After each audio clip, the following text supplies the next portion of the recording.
Introdução para o capítulo 20. Prepare-se para um capítulo de tirar o fôlego em Os Miseráveis. Neste episódio, as tensões atingem seu ápice, enquanto Jean Valjean enfrenta desafios implacáveis para salvar Marius. Descubra como os destinos se cruzam de maneira inesperada e como o poder da esperança e da redenção brilha mesmo nos momentos mais sombrios. Não perca um segundo desta emocionante jornada. Fique até o final para ver como os eventos se desenrolam. Capítulo 20. O casamento. Durante muito tempo, Marius esteve entre a vida e a morte. O avô não abandonava essa cabeceira da cama. Doente, o rapaz chamava por Cosette. Aos poucos, melhorou. Mal se lembrava dos acontecimentos na barricada. Não sabia quem o salvara. O porteiro mal vira os dois homens que o trouxeram. Só desejava uma coisa: encontrar Cosette. Certo dia, o avô o aconselhava sobre uma dieta para se fortalecer. Nada como um bife para um doente. Animado, Marius respondeu: "Quero me casar." "Já sei", disse o Sr. Gillenormand, rindo. "Como assim? Vai se casar com a moça como quer. Desde que está ferido, ela só chora. Todos os dias vem aqui um senhor de cabelos brancos para saber notícias em nome dela. Pois muito bem, se quer casar, case. Não perca tempo, rapaz. Eu ofereço um bife e me responde que vai casar. Eu só quero que seja feliz, Marius." Os dois choraram. Avô e neto se reconciliaram finalmente. Cosette foi avisada. O reencontro dos dois foi indescritível. O amor era mais forte do que nunca. O casamento foi marcado. O avô fez uma ressalva: "Enquanto eu estiver vivo, nada faltará aos dois. Mas minha herança é pequena porque o que eu tinha pus em uma aplicação de renda fixa que só vale enquanto eu estiver vivo." Jean Valjean revelou: a jovem tinha um dote de mais de 500 mil francos. Uma fortuna para a época. Era o dinheiro que ganhara quando industrial. Gastara o mínimo e deixara a maior parte enterrada até então. A tia, que era muito rica, não quis ficar atrás. Fez um testamento em nome do casal. O casamento foi marcado. No dia da cerimônia, o pai da noiva alegou ter sofrido um acidente na mão direita. Não assinou os papéis, nem participou do banquete. Cosette queria que ele fosse viver com ela, na ampla residência da família de Marius. No dia seguinte, ele foi procurar Marius. O rapaz o recebeu de braços abertos. "Temos um quarto pronto para o senhor. Venha viver conosco." Jean Valjean respondeu: "Tenho uma confissão a fazer. Sou um fugitivo da justiça." Desenrolou sua mão enfaixada e mostrou: não sofrera acidente nenhum. Fingiu ferimento para não assinar os papéis do casamento, pois seria obrigado a usar um nome falso. O casamento seria nulo. "Que quer dizer?" espantou-se Marius. "Fui um forçado das galés. Cumpri 19 anos por roubo. Atualmente sou um foragido da lei." "Diga tudo!" O rapaz estava horrorizado. Casara-se com a filha de um criminoso. "Pelo amor que dedico a Cosette, eu juro. Não sou pai dela." O homem inspirava confiança, apesar de tudo. Marius reconheceu. "Creio no que diz. Soube de Cosette quando sua mãe estava morrendo. Eu a tirei das mãos de uma família de monstros, onde era maltratada há 10 anos. Agora está casada. Terá um destino melhor. Quanto ao dote que eu dei, não se preocupe, não é dinheiro desonesto. É uma quantia que estou restituindo. Por que me confessa tudo isso? Pode parecer estranho, sendo eu um antigo forçado, mas é por honestidade." Houve um tempo em que fui obrigado a roubar um pão para comer. Hoje, a minha consciência me obriga a não mentir, nem a continuar ocultando quem sou. Marius estava em silêncio, estarrecido. Jean Valjean fez um pedido. "Agora que já sabe de tudo, posso continuar a ver Cosette?" "Não acho conveniente." O velho sofria. Insistiu. Deixar de vê-la, deixar de falar-lhe, romper todos os laços afetivos, doeria muito. Preciso ver Cosette. Além disso, se eu desaparecer, vão comentar. Permita-me visitá-la. Marius cedeu. "Pode vir todas as tardes, Cosette o esperará." "O senhor é bom." Os dois homens se despediram. Cosette estranhou o arranjo.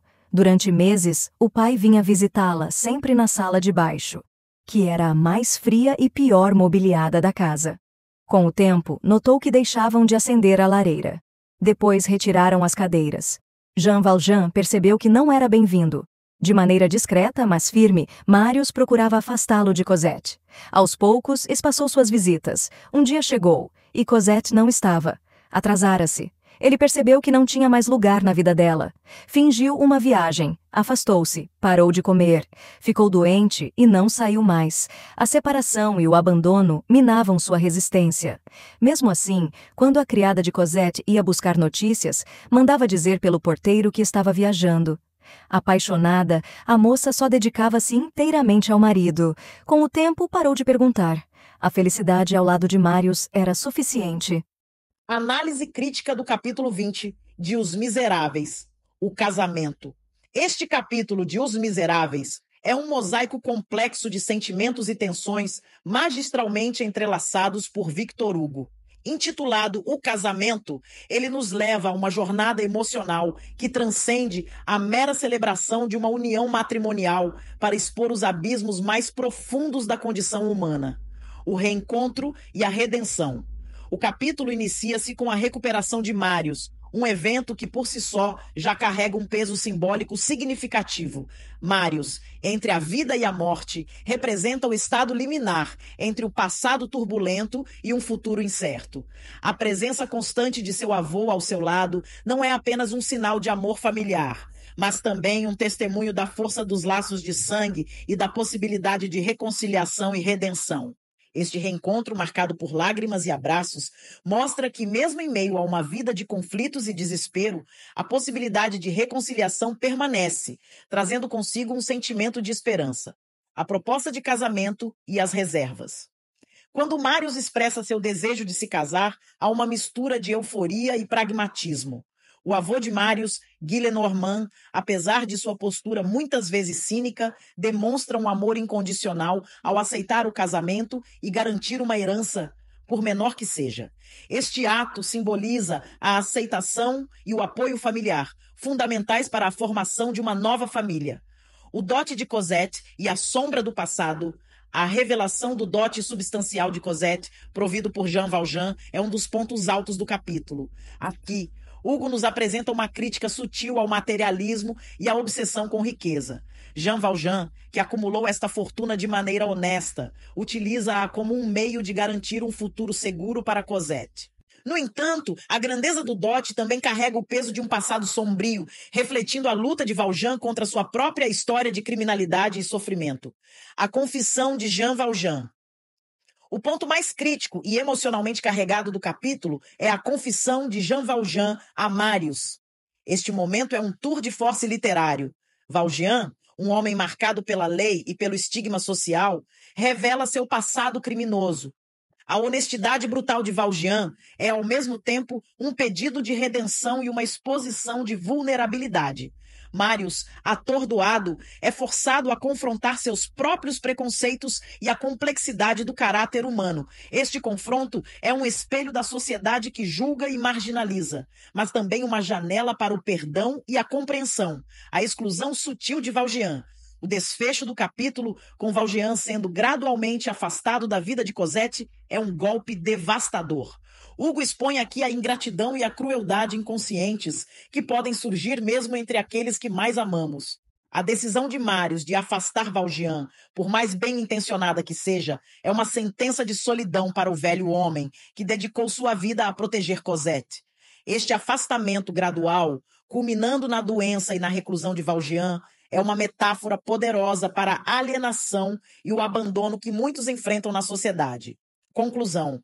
O capítulo 20 de Os Miseráveis é uma obra-prima de narrativa e emoção que desafia o leitor a refletir sobre os conceitos de amor, redenção, justiça e exclusão. Victor Hugo, com sua habilidade inigualável, nos força a confrontar as verdades desconfortáveis sobre a natureza humana e a sociedade. Ele nos lembra que por trás de cada ação e decisão há uma teia complexa de emoções e histórias não contadas, que merecem ser compreendidas e respeitadas.